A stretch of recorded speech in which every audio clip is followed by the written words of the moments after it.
Hello guys, going over the Sunday, June 5th MLB slate for today, and we finally do have the board up. Looking at first inning runs allowed, there are three props. The first one is going to be the Pirates and Diamondbacks. No run first inning, so this is going to be an under. Here we have Zach Gallen, a very good pitcher against Zach Thompson. I think Thompson can definitely hold the D-back scoreless as well because they're going to be playing against Pittsburgh where it just absolutely suppresses right-handed power.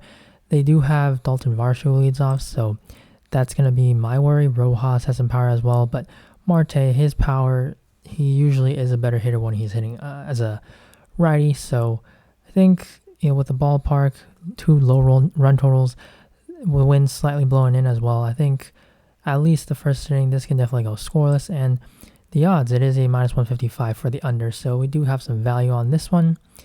And then the second one is going to be the Padres and Brewers. This one under as well. Mike Clevenger going to be making his return against Eric Lauer. Lauer had some really good starts. He had a lot more strikeout upside. He's kind of been reverting back to his old self, but I think the matchup here, Lauer is still a very good pitcher, Clevenger as well. Just the caliber of these starters, it makes sense for an under here. And looking at the game for the total, it is 3.6 and 4, so also very low, 62 degrees.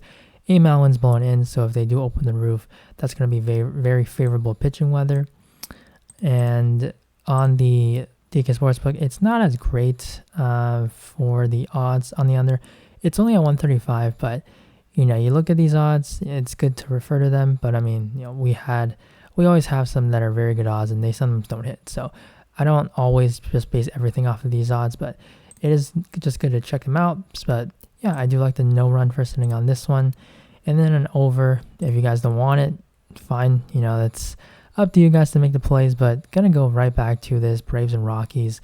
Going the over on this one is Coors Field again. And it's been really weird how these past 2 days it's been a 0-0 game in T-Express and a 1-1 game, but that's not how Coors Field works. And we have another matchup between these two teams, 6.7 and 5.5 run totals.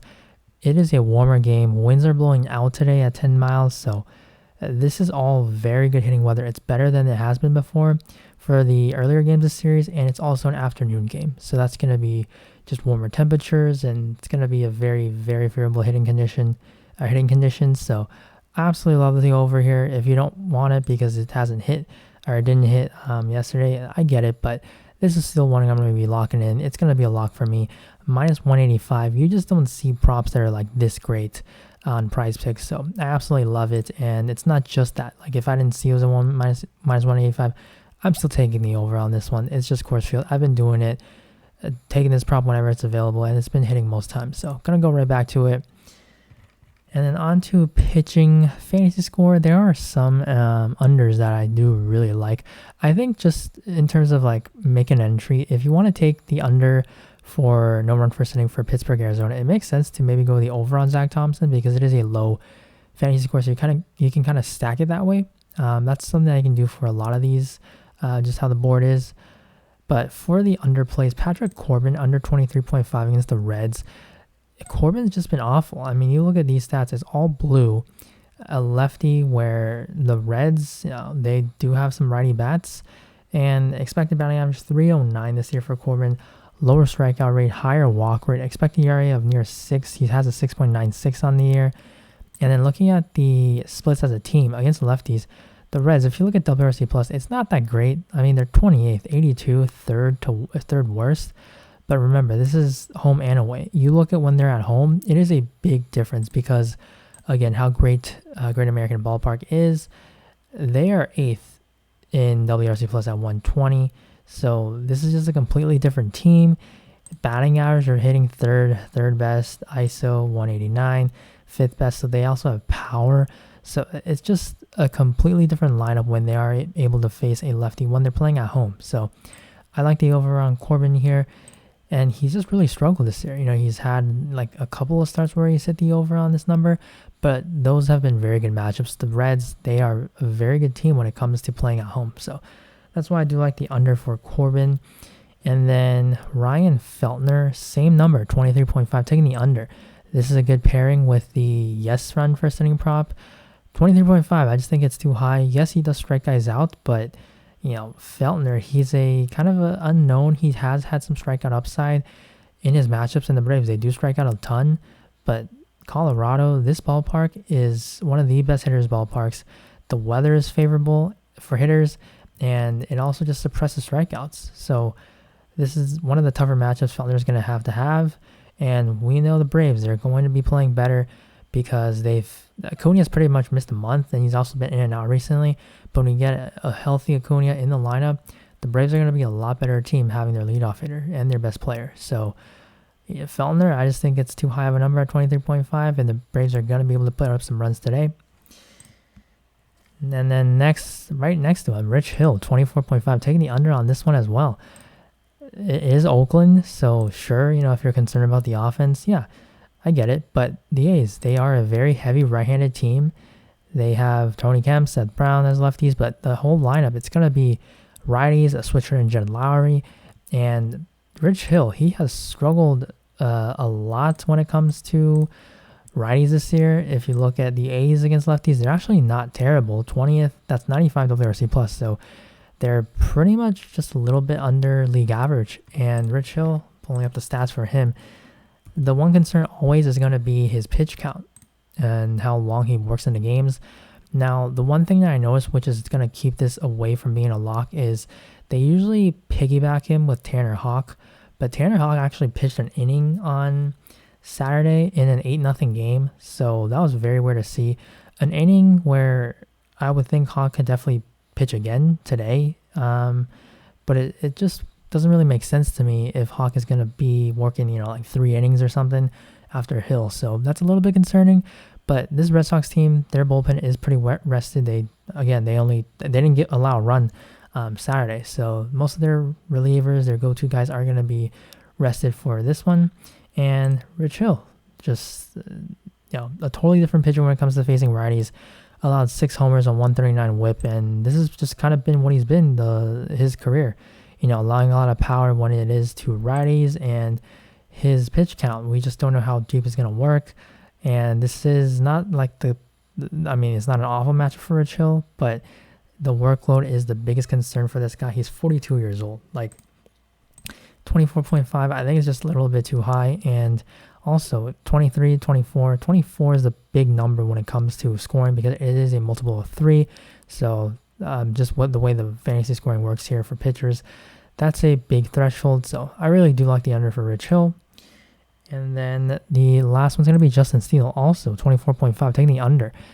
Lefties against the Cardinals, that's the thing.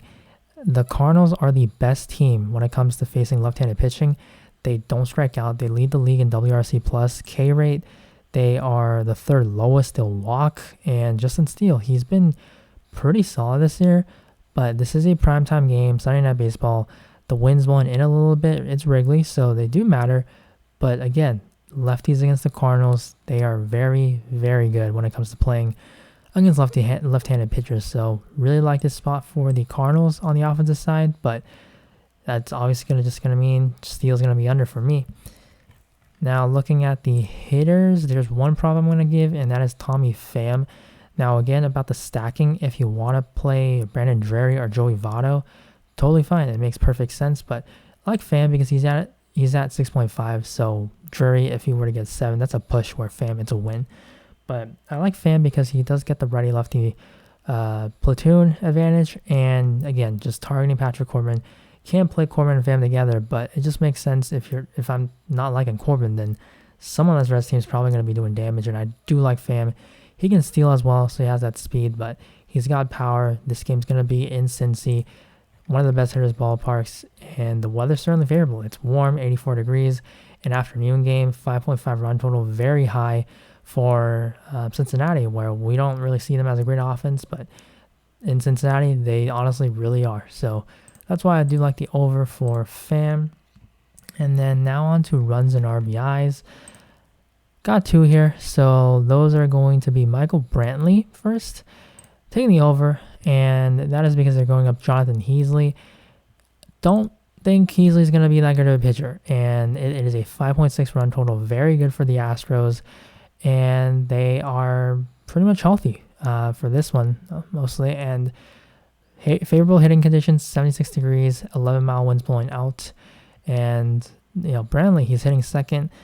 He's going to be in the middle of it all. Like, when it comes to scoring runs, he walks a ton. Heasley does walk a lot of batters, so he's going to be on base. He has a very high expected batting average this year compared to what his actual average is, so that's just going to mean he's going to be able to get on base more with the base hit and also the walks. So if you're on base, you're going to have a great chance of scoring a run or possibly getting the RBI because you got Altuve ahead of him, but 316 expected batting average, so definitely expect him to be scoring a lot more runs this season.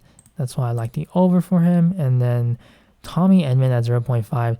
Talked about how great of an offense the Cardinals are when it comes to facing left-handers, and why not take the leadoff guy? Tommy Edman, a switch hitter, he hits better for average against lefties, so that's a big plus. And don't know if Nolan Gorman's going to be in the lineup hitting second because it is a lefty matchup or lefty pitcher on the mound. But if they do bat Goldschmidt second, that's going to be great for Edman. But this guy just gets on base. He's been a tremendous hitter, very key piece for the Cardinals lineup. And even if Steele, goes pretty deep, I'm pretty confident that Edman's going to be able to get the over here. I would say he's my favorite play of the day. When it comes to runs and RBIs, we usually get Edman only if he's in a tough matchup recently. And this one, Steele's not a bad pitcher, but the matchup and hitting leadoff for one of the better offensive teams this year, just really like this one. So Tommy Edman, favorite play of the day, along with the Coors Field run for setting prop. And then just because this is going to be a morning slate, some guys that I am keeping an eye on, if they do put a 1.5 total base prop for these guys, those are going to be Aaron Judge, Jose Ramirez, and Yordan Alvarez. All three of those guys, if they do put a 1.5 total bases, I am taking the over on those. They're not up yet, but they do usually add guys up in the morning. So just to let you guys know, I would be taking the over if those guys are available. And then, of course, Acuna, Austin Riley, if those do pop up, but probably not. But again, just mentioning it so you guys can get in on those if they're up. But Tommy Edman, Coors Field, that's going to be the way to go for me today on Sunday. Thank you guys for watching. Good luck on the slate, and I'll see you in the next video. Bye.